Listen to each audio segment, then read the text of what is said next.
Happy New Year, everyone. This is Martin Willis, your host, and we're drawing the winner of the brand new iPad Mini and 5 really cool swag bags. This is compliments of Gemmer.com. That's GEMR.com. It's a place where people can connect and collect, and that's coming up in just a moment. This is a pre-recorded show, but I'm not editing a darn thing. It's going to seem like a live show, even if I make mistakes, and that includes when I'm with Alejandro. See, I did it already. Alejandro Rojas coming up, and we're going to be talking about events in 2014, and I'm sure we're going to stray a bit from there. Well, in the second hour, we have amateur astronomer Andy Fleming across the pond. He's going to be reflecting on ufology in 2014. Plus a number of clips that I chose from what I consider pretty good shows of 2014 with a little monologue in between. So I hope you enjoy it. It's going to be a different type of show this time. So if you want to subscribe to hear the second hour of any of our podcasts, go to getjoyride.com/podcastufo. The link is right on our website, podcastufo.com. Subscribers pay only $1 a month or more to access the full 2-hour show. And that also includes a private link that you can hook right into iTunes or any other media player. And if you have any questions or problems or concerns, just email me at martin@podcastufo.com. Again, I said I'm not going to edit, so you got me the way I am. But we are ready to draw the winner. So, how you doing, Natalia? It's my lovely assistant. Happy New Year, everyone.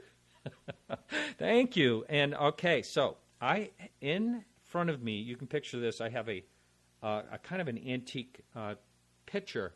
It's kind of a mosaic piece, kind of nice, and it's full of names. And we're going to be drawing them out.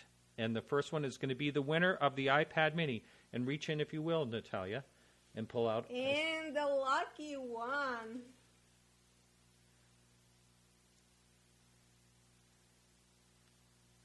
You having a hard time reading it? MS Nonorus. Okay. Oh, yeah. Hey, you know what? I'm having a hard time reading this one. I'm not sure who you are, but congratulations. It's MSNOUNOURS. I don't know what kind of username that is, but congratulations. You won a brand new iPad Mini. Congratulations. All right. Again, that's MSNOUNOURS. Okay, now we're going to draw 5 more, and these are for swag bags. Okay, you had to pick the hardest name. One.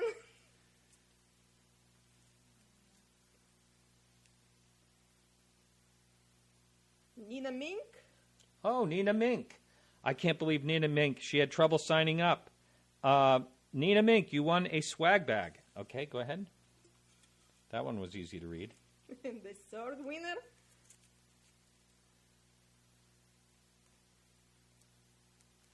Another hard one. Scott. Oh, Scott Sikora.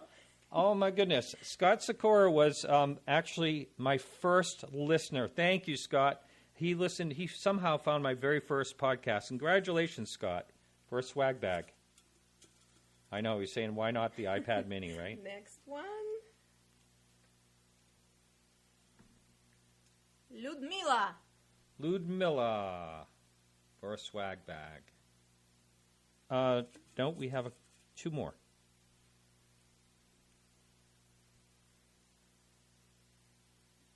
Bruce Rayner. Bruce Rayner. And here's the last one, the last winner for a swag bag full of cool stuff.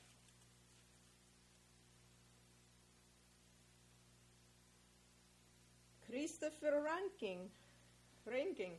Christopher Ranking. Well, Okay. Thank you all very much. Thank you, Natalia. Happy New Year again. It was nice talking to all of you. Thank you. All right, now we have Alejandro is coming right up. Congratulations, everyone, and thank you for participating. And we're going to move right along to Alejandro Rojas. How is it going? Let's get down to business, Alejandro. Business it shall be then. Congratulations to the iPad Mini winner. I I thought I was supposed to win it, and then I was going to give it back to you. Yeah, it was fixed, but they intervened. So. Oh man. Yeah, some men in black showed up. Well, congratulations anyway. They intervened. Oh. Yeah, and they made sure that you did it right. These must have been the good men in black. Yeah, and wow. When I looked up the username of the person that won, it's one of those black-eyed kids, Yeah. So yeah. Well, what if, like the Will Smith scenario, the movies that the men in black are actually good guys? Yeah. Hey, you never know. Yeah. Another mystery solved. Mm-hmm. Yeah. So this show, this hour, is going to be really a reflection, and a lot of it is I'm going to say all of it is your hard work. So I'm really looking forward to hearing what has happened in 2014. And you go ahead and spill it, and let's talk about some stories that happened. And by the way, none of this is being edited. I made that promise to the listener that I'm going to make this as close to a live show as possible. And I don't care how we goof up, and I already goofed up like 3 or 4 times. Yeah, I'm just going to run it. Because actually I'm running out of time. The producer of the Dark Matter Radio Network has got a skedaddle, and he says, give me the file now. So it's currently 6 o'clock Eastern time, and I've got, when I get this thing done, it's off to him, and it's done. I'm going to say so many bad words. You have your chance. Yeah. All right. So let's try to keep it clean and tell me what's been happening over this last year. Well, lots of stuff. There's been some UFOs and stuff. Well, actually, there's a couple things. I wrote a story called Top UFO Videos, and that is now not on the front page anymore because we've got other stories. But if you click articles at openminds.tv, you'll find it, and I'm sure you'll have a link on your site. But I wrote about the top videos, and then I also put a lot of links towards the end to some of the good stories from the year because I was surprised when I compiled this how many great stories there were and what an important year this was for the UFO field. So people can follow along by looking at that, but there are a couple things that weren't in there, and I guess we could start off with that. And those are, and I sent you these links so you can put them on the page. Those are the Chilean official UFO government organization, CFA, and astrobiology. Those have been 2 important stories this year. So we'll just get into that. Are you familiar with CFA? Oh, yes. Matter of fact, I've had Jose Lai on the show. Yeah. And a great guy. And he and I became buddies down in North Carolina. Yeah, that's right. That's where we met. In was it North Carolina or South Carolina? I thought it was South. I thought we were in North Carolina. I don't know where the hell we were, but it was cool because there were a lot of important people that were out there, including representatives from France's Japan, and there was Jose Lay. There was the Belgian general who investigated the Belgian UFO wave. Richard Haynes from NARCAP. So you're right, a lot of really important people. And what's great about CFA and the Chilean organization, I've interviewed him, and we had General Bermudez, who's in charge of the organization, at our UFO Congress. And years ago, at the Congress, well, just a couple of years ago, he said his major goal was to unite all of these government organizations to create a worldwide network where governments and, serious investigators in this field can cross-check information and create this worldwide network. And he's really moved forward on that. In fact, this year, I think one of the latest story, which is a really exciting one, is Japan has this organization they work with called the Aeronautical and Astronautical Association of France. Their acronym is 3AF. And they are similar to our United States American Institute of Aeronautics and Astronautics, which is a very prestigious society made up of mostly engineers and aeronautical engineers, people in aerospace, and people who just have a professional interest in that field. Well, the French version, 3AF, has a group called Sigma that investigates UFOs. and they work with Japan in investigating UFOs. These guys, we wrote a story about them a couple years ago, and we actually had their representative at the Congress one year too. He just spoke French, so it was difficult. But they wrote a report on UFOs where they supported the conclusions of another famous UFO report by engineers and military people, several years ago, called the Cometa Report, which people are familiar with. These are both private organizations, not governmental, but they concluded that UFOs are real and that they are possibly of extraterrestrial origin. So 3AF recently said they agree with that, and they've been working with Japan to do the science behind the investigation on their UFO cases, and now they've signed an agreement. Representatives from CFA went out to France, and they had some meetings, and 3AF says now they will assist Chile in doing that. I think that's a big deal because, these are some major international relations. Some other important stories from CFA that came out this year were that they met with other government officials, and what's interesting is these government officials all came to the table with the foregone conclusion that UFOs are real and possible extraterrestrial spacecraft. They wanted to determine whether they were a danger or not. They all met and they decided that there was no malicious intent displayed by the actions of UFOs. The only danger posed is by distracting pilots. When pilots are like, look, a UFO, that they might crash into each other or a mountain. So their concern then, was that how do we train pilots not to freak out when they see a UFO, essentially. So that's kind of cool. They also made a lot of international news when they released a case that they felt was unexplained of some photographs that were taken by some miners in Chile that had seen a UFO. So most of these stories were written by Leslie Kane, who is a journalist and has close ties with them. She's also the author of the bestseller, New York Times bestseller, UFOs, Generals, Pilots, and Government Officials Go on the Record. Right. Now, we covered a little bit of this here and there, and I actually had Jose on right when you're talking about those miners. He was on right after that, and that is an interesting case, and the whole thing behind that, where they filmed it for a certain period of time, and it wasn't going to get out, but someone showed it to the foreman. It's a very interesting story, that whole thing. So actually, do you have a link to that you sent me that will also be in the show notes? I did. I sent you the link to the most recent story, which also has links to the others as well. All right. Oh, I'm just throwing this in there because between stories here, I did want to say that, we lost two people in the UFO field last year, both Terry Hansen and Roger Lear. Roger Lear I had on the show fairly recently, I believe. I think it was maybe late 2013. Seemed like a real gentleman. I'm sure you've probably had him on your show before. I have. I met with him quite often, seeing him around, and he had visited our offices. We did some special videos with him as well, and really great guy. So he'll be missed. And another one I can think of is Dolores Cannon comes to mind. Yeah. I know the name. I can't.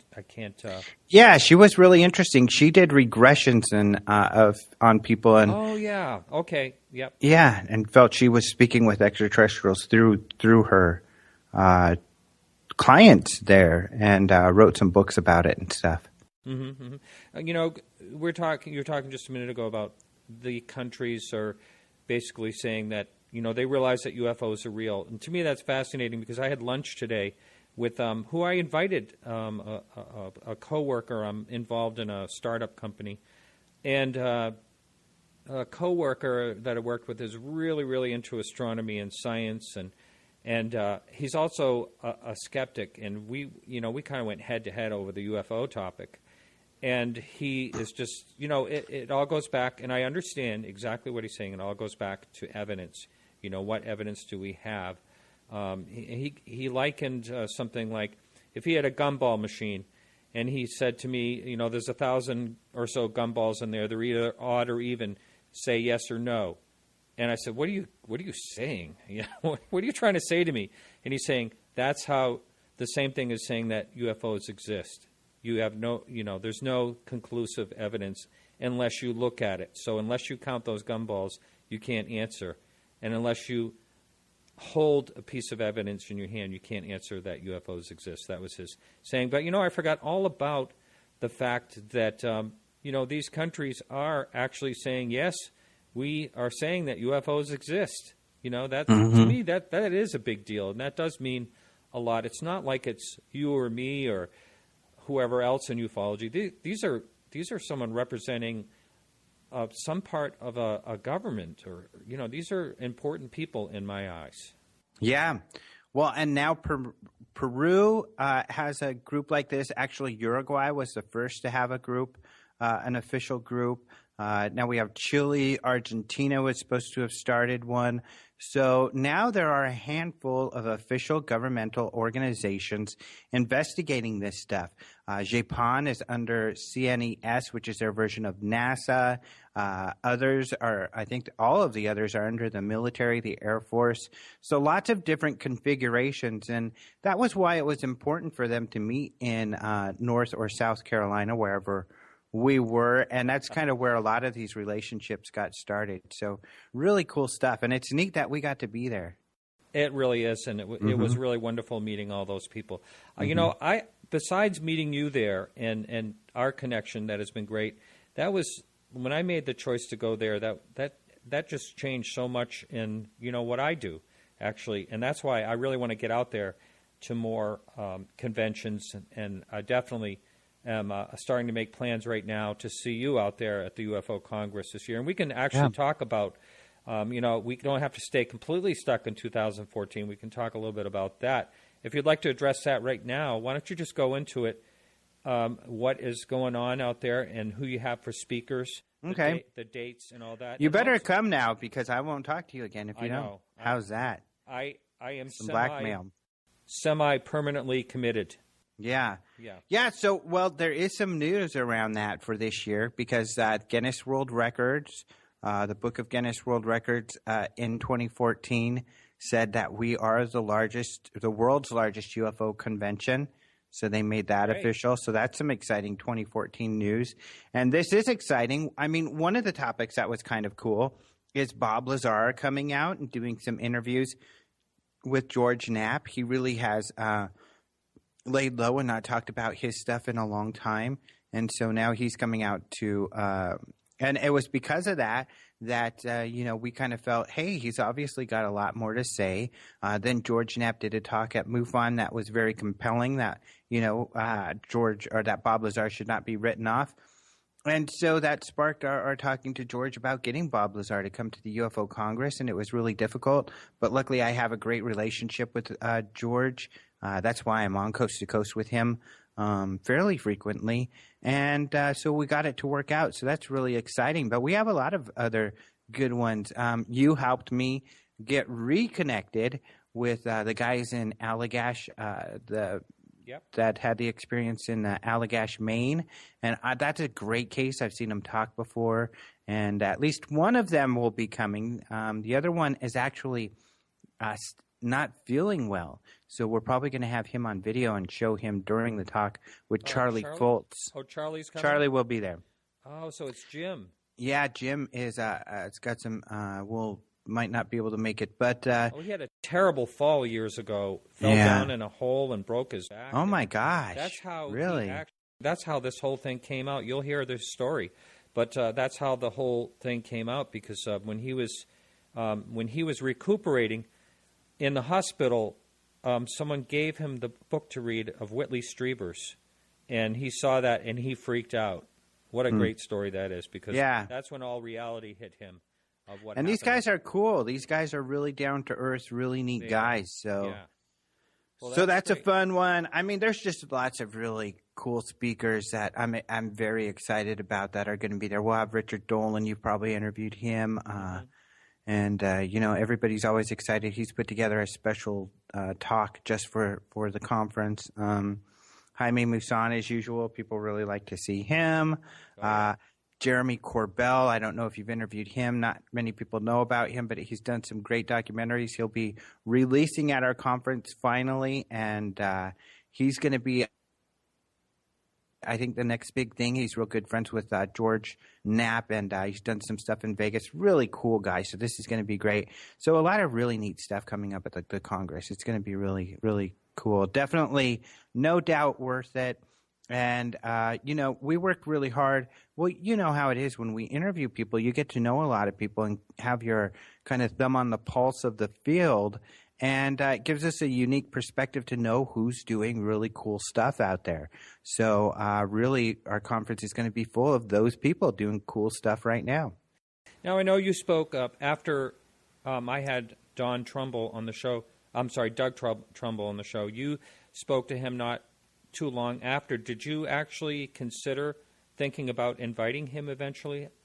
That would be great. He's a really busy fella. He really is. He is just, a tech head who's in there filming his own projects, working on technology. Of course, he's working with Mark D'Antonio from MUFON on building some UFO detectors. So he's such an extremely busy guy. I figure I'm going to give it a go. But I'm not. It was hard enough for me to get this. I had been working with Mark for literally, I think, years to get an interview, and I finally gave up. And then you got an interview, so I was able to give Mark a guilt trip to try again. And so that's how I got the interview. So yeah, that's but funny. yeah, and I understand. I mean, I hold no grudge against Mark for that. I thank him. Very much for getting me the interview, because he literally worked on my absolute favorite movies. I mean, he's responsible for some sci-fi special effects that have been a big influence on me. Sci-fi is my favorite genre, and Close Encounters, Blade Runner, Star Trek, Space Odyssey. 2001. These are all my absolute favorite movies. So, really cool. Amazing guy. Now, I plan to do a live show right from there, because the way the timing works, you're going to still have some things going on that Wednesday evening, and if I can rope some people in there, I'm going to have the live show. I'm going to have the live show from there regardless. But if I can rope some of the guests or speakers you have as guests, and do like a round robin, that would be just fantastic. I'd love to do something like that. We'll talk more as the time gets closer. But what are the dates? That ought to be fun. So you're going to actually use a rope. So the audience, you'll be like, okay, I'm tossing my rope. I see Stanton Friedman walking. I got him, folks. I'm pulling him. Yeah. I'm pulling him to the table. Well, I'll be out west in, cowboy country, so. Yeah, that's right. I'll wear my chaps and, Western. get my lasso going and just rope them on in. That is February 18th to the 22nd. You can go to the website at ufocongress.com and register. When you get there, you'll see that the host hotel is booked. That always books up really quickly, because there's so many people that come. But don't worry, there are hotels that are just a couple blocks away, right around the corner, that you can stay at. So, and they have shuttles, so not a problem whatsoever. Do me a favor, if you would. Can you send a link that I can put in the show notes so anyone listening can find out information for that? And certainly. And, I need to find out the information myself, because I haven't booked anything yet. So. Yep. Yeah. And I think I told you, I tell everybody, I stress on my show or all the time, book hotel early, because they do sell out. The hotel sells out quick, but the other ones are very nice. It's a very nice area. Great. I cannot wait. Yeah, wait till you see it. It's such a beautiful area. Well, yeah, and it's miserable back here in Maine, the state of Maine, up on the mountain. I'm the only one. I just drive. I'm not making this up. I drive just a couple of miles away. There's no snow, but up on the mountain where I live, there's plenty of snow. And since you're up, go ahead. I'm sorry. Well, as of right now, it's like 4 degrees outside. Wow. Yeah. Holy moly. Yeah. Yeah, I was just back in Colorado, and I do not miss the cold and the snow. Yeah. You Well, probably saw I put up a video I did of see us it. It was a riot. sledding, and that was terrible. I almost died from coldness. You know, Well, I had my little shoes, and I knew we were going to get off topic, and that's I had to wear okay. my girlfriend's hat because I was not prepared for that. Well, at That's the least danger of not being able to edit. Okay, so Well, at let's least get you back have into hair. UFO Yeah, stuff. but listen, since we're so far off topic, I'm just going to ask you, where in Colorado did you go? Denver. Denver. Okay. Centennial specifically, but Oh, the yeah. Denver metro area. Yeah, I lived in Longmont, Colorado, and in the Boulder area, and really loved. That's a beautiful state. Yeah. And yeah. you get down in the San Luis Valley. If I'm thinking, did I say that right? Is it San Luis. That's where. San Luis Valley? Yeah. Some awesome sightings down there, and we've talked to a few people on this show that do talk about the activity down there. It's pretty fascinating.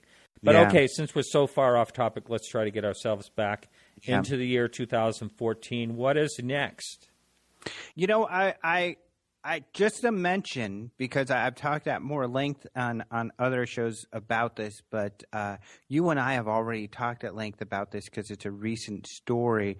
But the astrobiology thing, and the more scientists that are certain that they have found in meteorites, for example, microbes from Mars or the plankton on the ISS, just more and more scientists that are convinced that there is evidence, if not proof, for extraterrestrial life. I think that's a really big story in 2014 because there's been a lot of movement there, and there'll be more. In fact, my colleague Jason predicts that 2015 will be the year of an official discovery of some sort. I tend to agree with Jason. And again, this was a lunchtime conversation between I think there was 7 or 8 of us together at a table. And we got into that. And one of the things I said, we are so close to actually announcing that there is life out there, discovered out there. The methane on Mars, all this stuff. I'm going to go a little conspiratorial on you just for a second. Well, first, we're always waiting to hear from the Mars rovers if there's some type of life, discovery of life, and we don't hear anything. Then they had NASA was announcing these like press conferences, big deal, and all that, and then it ended up being kind of deflated, nothing special. And then the story comes out where you talk about all these universities are looking at these possible microbes inside of a meteor. And next thing you know, the next week, NASA finally says that there's, this new discovery from the rover. I mean, the methane?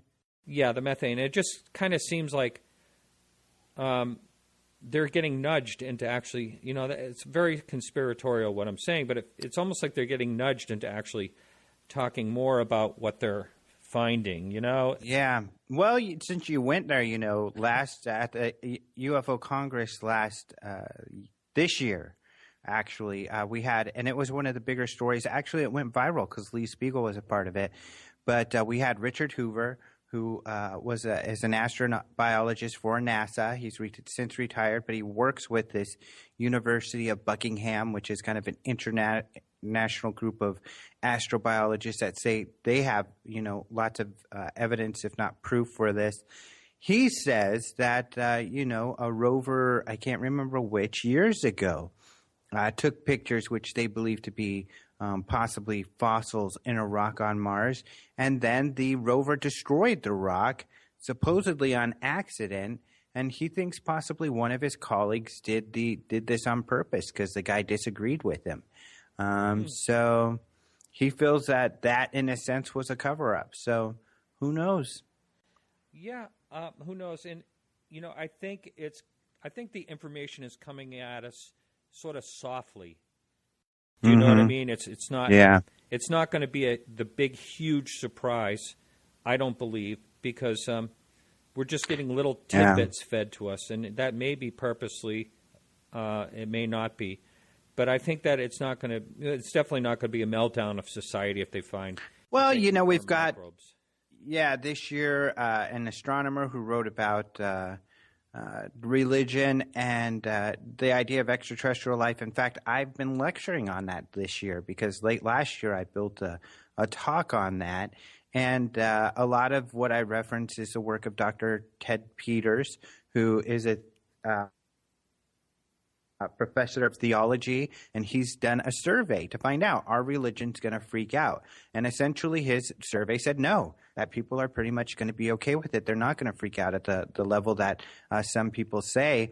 Interesting enough, he found that it's really the atheists, people who identify themselves as atheists, who are saying religions are going to freak out. But when you look at it, they're really not going to have much of an issue. He was inspired actually by the work of John Alexander's wife, who did a more loosely done survey prior to his, and Ted Peters was more academically done to get better numbers around this stuff.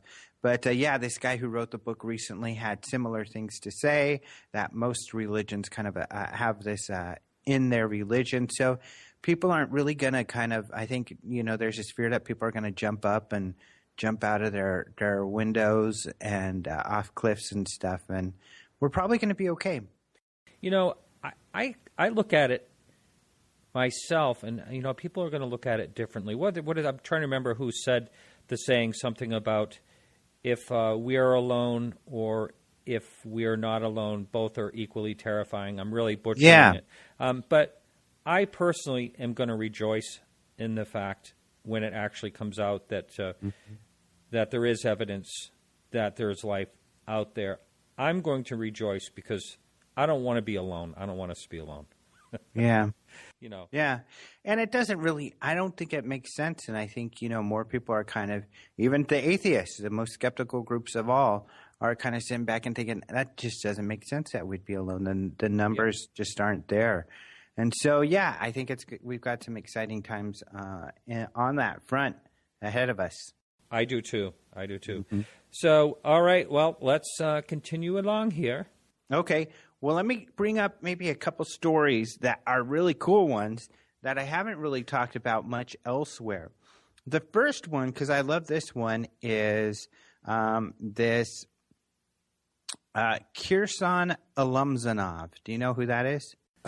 I think I would remember that name. No, I don't. Sorry. Well, you should, because this guy, for many years, up until like 2010, was the president of one of the Russian states. He was elected. That was before now. Kind of akin to a mayor or, actually more like a governor. But now Putin elects or puts, all of them in position. But anyway, he was he says that in the 90s, and he came out with this, and he's been very open. He's a millionaire, self-made millionaire in this country that he was the president. And I'll look up the name of the country. I forgot for right now. Kalmykia.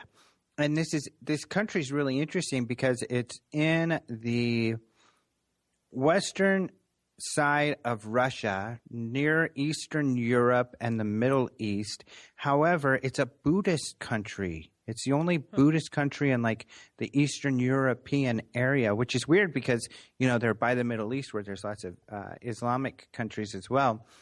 But anyway, this guy is also the president of the International Chess Federation. He says that many years ago he was abducted by aliens, that these aliens flew to his condo in Moscow and picked him up. They gave him this yellow uniform to wear. He couldn't breathe, so they motioned for him to adjust this dial on his uniform, so he did, and he could breathe. They flew around. They had to go pick up some equipment on one planet, so he was along for the ride for this. And then he said, hey, guys, I got to get back. I have a meeting tomorrow. And they said, okay, no problem. We'll get you back.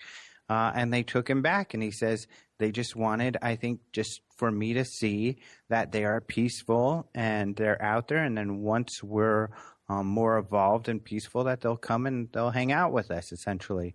And he's been saying this for a long time. They tried to, one of his opponents in the Russian government tried to get him in trouble and told Putin, hey, this guy says he was talking to aliens. How do we know he didn't give away any official government secrets? Do we have some law against that? And Putin kind of blew him off because Putin's friends with this guy. So he's not president anymore. But the reason why this is important is this International Chess Federation, which is a worldwide organization, the biggest deal in chess. Yes. He was up for re-election for his presidency. And, of course, his opponent was saying this guy's crazy. He's into aliens and all of this stuff. But Kirsan won. So he's still the president of this organization and has been for like 20 years. So he got in the news again because he won presidency once again. And a funny thing is, he thinks maybe chess is from space and created by extraterrestrials because he says the laws for chess are the same in every country, and he thinks that's evidence that it's ET related. So I think this is cool. This is an important character in world affairs. In fact, there's a picture of him playing chess with Gaddafi months before Gaddafi was killed. Wow. Yeah. Now, wasn't it if I have it right, and I'm trying to remember the name of I want to say Blue Max, the computer that played the chess champion. Oh yeah. Didn't they play against Russian? Someone from Russia was really like one of the top chess champions in the world or something. Have totally Blue Max or what the heck was that thing? I don't. I know what you're saying because it's even like a test, an AI type of test where if AI can beat a human playing computer, then that means the computers are about ready to take over the world or something like that. I'm not sure. But yeah, I guess he beat Garry Kasparov. Okay. So, that was Deep Blue was the name of it. And you know how I know? Uh-uh. It's not because I'm a genius. It's because I've got Google here in front of me.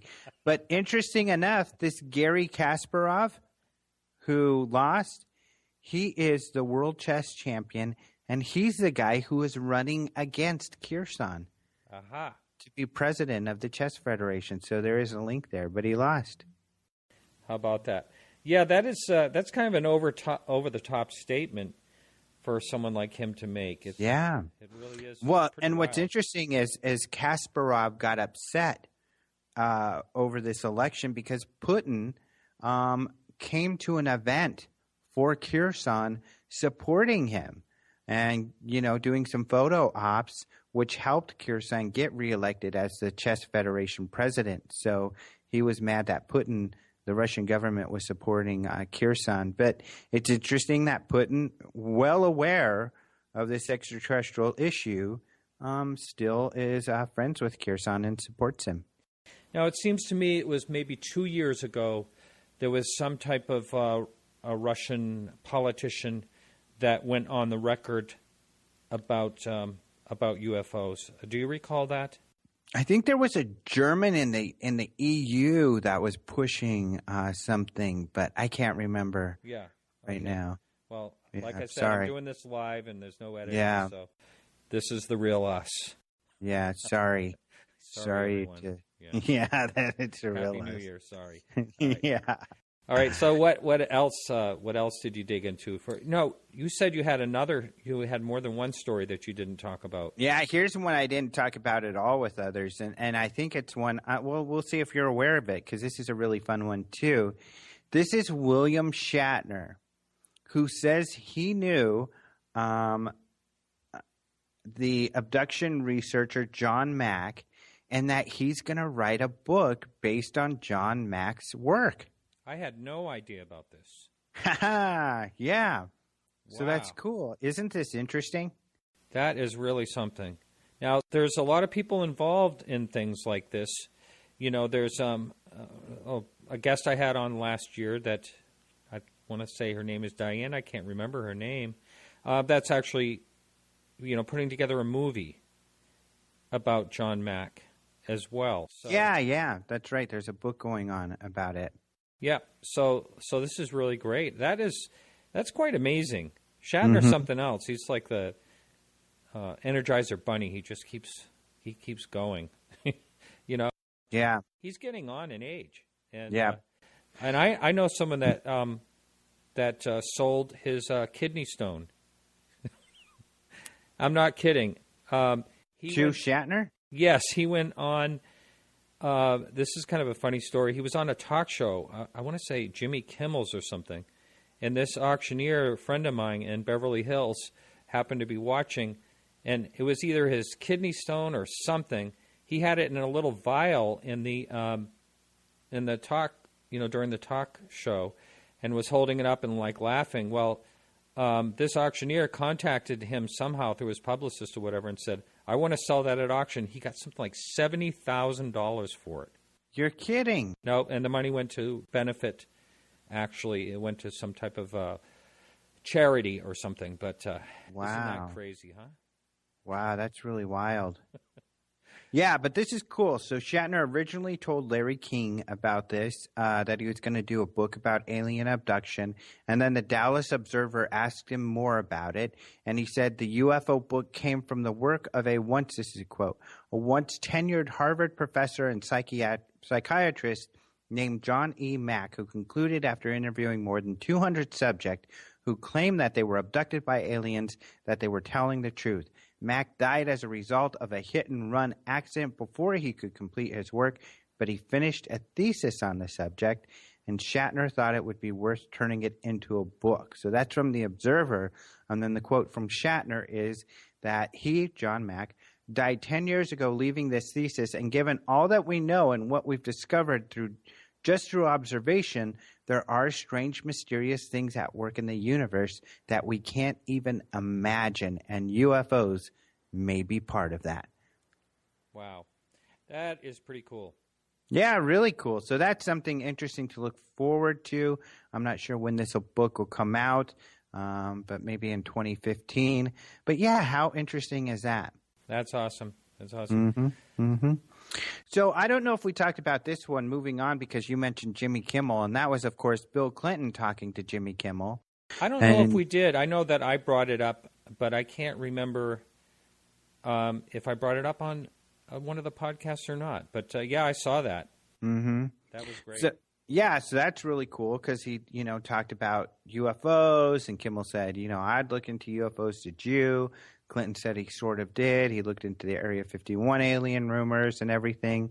And he kind of said, there may be life out there. He hopes it's not like Independence Day and that they're nice guys.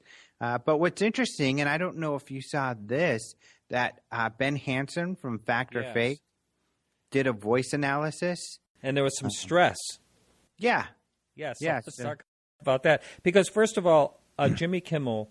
one of the first thing he even says, I think it's the very first thing he says to Clinton, is, "Hey, if I was president, the first thing I would do is check to see if there were UFOs and aliens." Yeah. That's how he opened the interview with him. Put him right on the spot. And Ben Hansen was able to tell that Bill Clinton was stressed because Bill Clinton wet himself when Jimmy Kimmel asked him that question. Just kidding.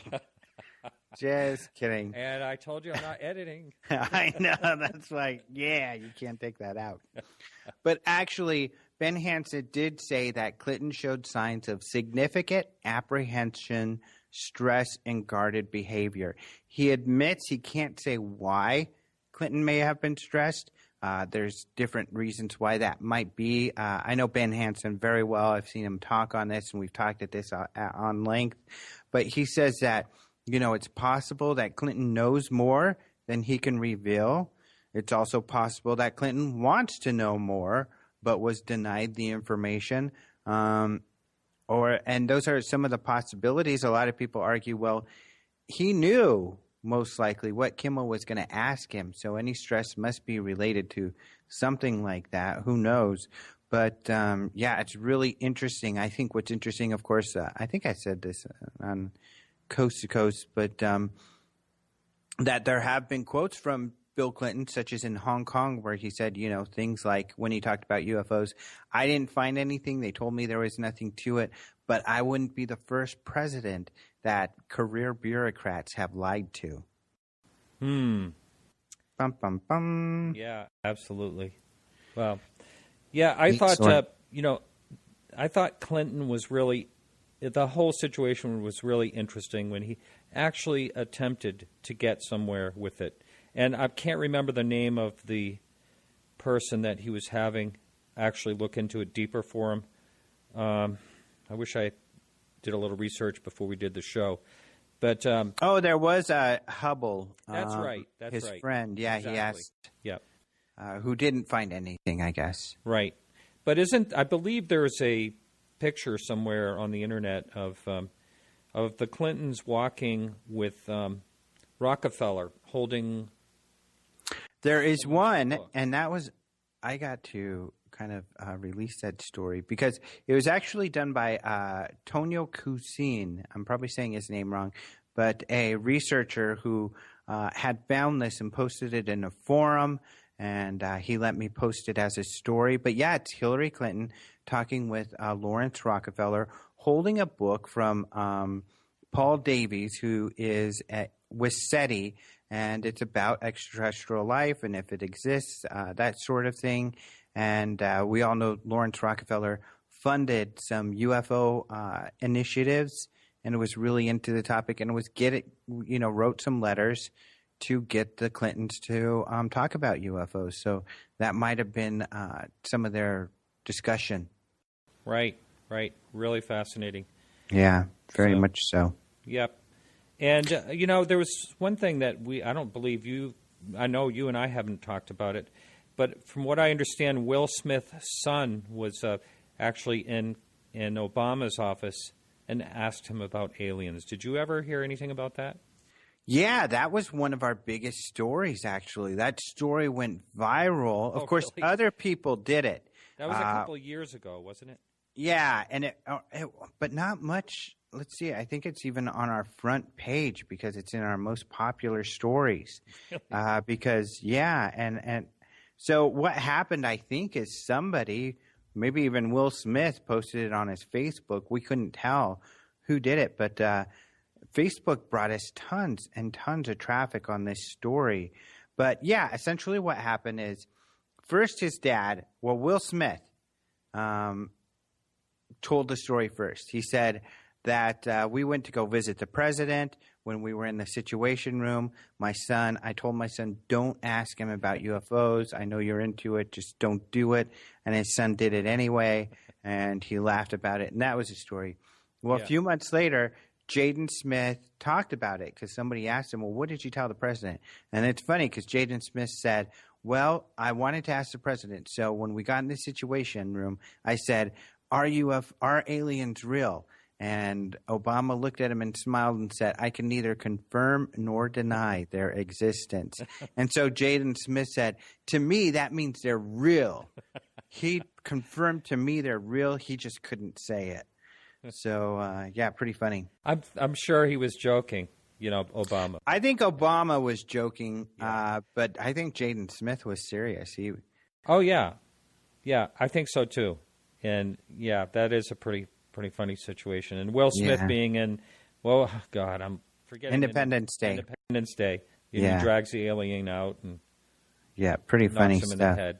Said he stinks or something. I can't remember. Yeah, a lot of fun. So what else has happened that comes to mind? Well, here's one that I'll talk about, and I didn't really read a whole lot, but luckily I wrote or whoever wrote this story, was it me? No, this was written by Epic Times, and they let us repost it. But the WikiLeaks did have some UFOs and ET files, but they weren't as exciting as people thought. Of course, you mean they actually did? There was all those rumors about it. There were rumors about it, and I think Assange even had some sort of comment on it, but it was really like something like, oh, yeah, there's some UFO idiots or something like that, had something in there. It was really disparaging. But they're not as exciting as you think. One of them's kind of exciting, but they were essentially just references to UFOs, kind of news story clippings. So one of them talked about a prominent Lithuanian politician who said UFOs directed by Russians to exert influence. So kind of a news story about this weird Lithuanian politician who said that the Russians are using ETs essentially, and they think he was kind of joking around and being silly. But there were also stories on the Raelians. There was some clips on, just some talk about the Raelians. And then there was another story, and this one's kind of more interesting. The Belarusian Minister of Defense wrote about in a cable about Japan's chief cabinet secretary, Makimura, who believes that extraterrestrials have flown UFOs near the Earth, and just this guy who really believes in UFOs that is part of the Japanese government. And that was about it. So it wasn't really anything groundbreaking, but we did find out this year that there were some UFO WikiLeaks.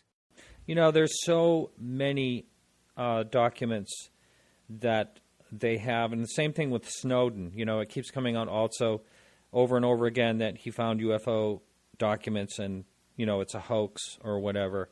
But there's just so many things to go through, that, classified documents, for instance, to go through that I don't even know how you'd find something unless it was all electronic and you could search that way. It just seems like there's no other way. You can't sort through a mountain of papers to find the word, UFO, or they could be calling it something else. A bogey. Yeah. A bogey. Yeah. A boogie. A bogey or something. Yeah. Mm-hmm. Yeah. Yeah, you're right. One of the big stories this year was Rendlesham Forest, not just the book coming out, but, I think we talked about this, John Burroughs doing some work to find out that he had found this in the past, that his military records, he's a witness to the Rendlesham Forest UFO with other military witnesses in the UK. He was a U.S. airman at the time, and his military records, including his medical records, had disappeared. This was a concern for him because he has heart problems that he believes and has been told may be related to possible exposure to radiation. So he thought it was related possibly to the UFO, and they said, you weren't even in the military at that time. Of course he was. He was able to petition different politicians, including John McCain. John McCain's office was able to correct that to show he was in the military, which he was. I'm sorry to sort of cut in here, but we did have John on just a couple weeks ago. Oh, okay. He went through all this. But just a little follow-up from that. It's one of the most downloaded shows. I had actually Colonel Halt and him, and they kind of hashed out a couple of things there, and then there was some. Oh, that's right. I'm telling you, that show has just absolutely gone viral. Wow, it really good. Has. So that is interesting, and but related to files. Exactly. If I can move to another story, he's getting the MOD files released, but another good story related to files is John Greenwald with the Black Vault, who petitioned the NSA. They had to release. It was part of a big lawsuit by Cause and Peter Gersten to release some UFO files.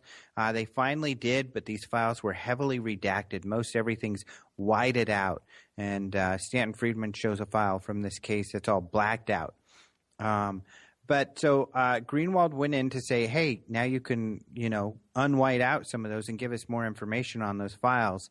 The NSA finally got back to him and said, sorry, we lost them. Right. So the NSA says they lost all their UFO files, these files that were the centerpiece of a big, it was a media event where they were getting sued for these files. And how crazy is that? That is absolutely insane. Very frustrating. Yeah. I think this is just about going to do it for the first hour here. Okay. And again, thank you so much for this recap. And we'll be talking next week. But thanks for all your hard work I get a lot of email from listeners that say they just really enjoy you on the show, and I want to give a special thanks to you for all that you've done. Well, it's my absolute pleasure. It's been great getting to know you, and I love being part of the show. So it's my pleasure. Thank you for doing what you do. Again, you're a good kid. Thanks. And so that's it for this part of the show. We have Andy Fleming, and he'll be coming up with his view on 2014 and ufology.